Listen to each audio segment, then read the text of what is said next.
السلام علیکم ورحمۃ اللہ وبرکاتہ۔ بسم اللہ الرحمن الرحیم۔ اللہ کے نام سے شروع کرتے ہیں جو بڑا مہربان اور نہایت رحم کرنے والا ہے۔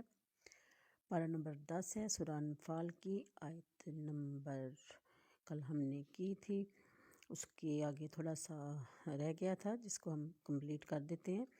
تو ترجمہ تفسیر کی آیت نمبر 90 ہے۔ اس میں رسول کریم صلی اللہ علیہ وسلم کی دعوت اور مسلمانوں کی مخالفت میں جو کچھ انہوں نے کیا تھا اس پر ان کی تعریفیں کی اور انہیں خبیث اعمال پر قائم رہنے کی رغبت دلائی، اور جب قریش نے بدر میں جانے پر اتفاق کر لیا تو انہیں یاد آیا کہ ان کے اور قبیلہ بنی بکر کے درمیان عداوت ہے، تو ممکن تھا کہ وہ یہ خیال کر کے واپسی کا قصد کرتے، تو شیطان کو منظور نہ تھا، اس لیے اس نے یہ فریب کیا کہ وہ سراقہ بن مالک بن جشم بن کنانہ کے سردار کی صورت میں نمودار ہوا اور ایک لشکر اور ایک جھنڈا ساتھ لے کر مشرکین سے آ ملا اور ان سے کہنے لگا کہ میں تمہارا ذمہ دار ہوں، آج تم پر کوئی غالب آنے والا نہیں۔ جب مسلمانوں اور کافروں کے دونوں لشکر صفِ آرا ہوئے تو رسول کریم صلی اللہ علیہ وسلم نے ایک مشتحق مشرکین کے منہ پر ماری اور وہ پیٹ پھیر کر بھاگ گئے، اور حضرت جبرائیل ابلیس لائن کی طرف بڑھے جو سراقہ کی شکل میں حارث بن حشام کا ہاتھ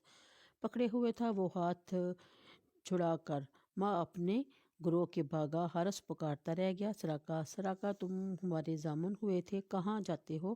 کہنے لگا مجھے وہ نظر آتا ہے جو تمہیں نظر نہیں آتا۔ اس آیت میں یہ واقعہ بیان کیا گیا ہے۔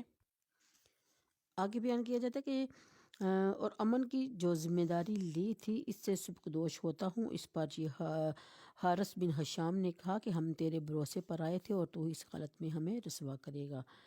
کہنے لگا آگے اگلی آیت میں کہ یعنی لشکر ملائکہ، یعنی کہ جس لشکر کا ذکر کیا جا رہا ہے وہ ملائکہ یعنی فرشتوں کا تھا، کہیں وہ مجھے ہلاک نہ کر دے۔ جب کفار کو ہزیمت ہوئی اور شکست کھا کر مکہ مکرمہ پہنچے تو انہوں نے یہ مشورہ کیا کہ ہماری شکست و ہزیمت کا باعث سراقہ ہوا۔ سراقہ کو یہ خبر پہنچی تو اسے حیرت ہوئی اور اس نے کہا کہ یہ لوگ کیا کہتے ہیں، نہ مجھے ان کی آنے کی خبر نہ جانے کی ہزیمت ہوگی۔ جب میں نے سنا ہے تو قریش نے کہا کہ تم فلاں فلاں روز ہمارے پاس آیا تھا۔ اس نے قسم کھائی کہ یہ غلط ہے، تب انہیں معلوم ہوا کہ وہ شیطان تھا۔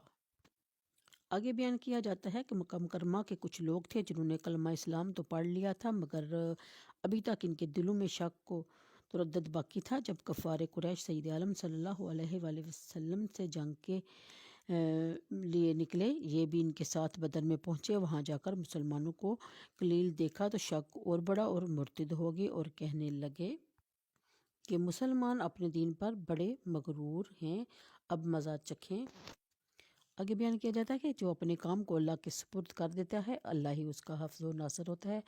اگلی آیت میں ہے کہ لوہے کے گرز جو آگ میں لال کیے ہوئے ہوں گے اور ان سے جو زخم لگتا ہے اس میں آگ پڑتی ہے اور سوزش ہوتی ہے، ان سے مار کا فرشتے کافروں سے کہتے ہیں کہ اب تم چکھو مزہ اللہ تعالیٰ کی نافرمانی کا اور اس کی آیتوں کو جھٹلانے کا، اب ان کے گناہوں پر ان کی پکڑ ہوگی، بے شک اللہ قوت والا سخت عذاب والا ہے۔ اس لیے کہ اللہ کسی قوم سے جو نعمت انہیں دی تھی بدلتا نہیں جب تک وہ خود نہ بدل جائیں۔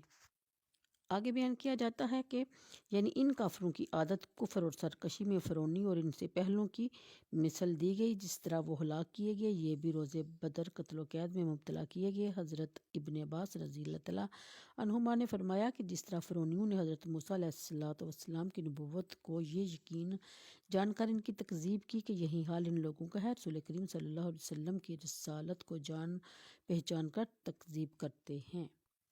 آگے بیان کیا جاتا ہے کہ اور زیادہ بدتر حال میں مبتلا نہ ہوں، جیسے کہ اللہ تعالیٰ نے کفار مکہ کو روزی دے کر بھوک کی تکلیف رفع کی، امن دے کر خوف سے نجات دی اور ان کی طرف اپنے حبیب صلی اللہ علیہ وآلہ وسلم کو نبی بنا کر مبعوث کیا۔ انہوں نے نعمتوں کا شکر تو نہ کیا، بجائے اس کی یہ سرکشی کہ نبی کریم صلی اللہ علیہ وسلم کی تکذیب کی اور ان کی خون ریزی کے در پہ ہوئے اور لوگوں کو رائے حق سے اور روکا۔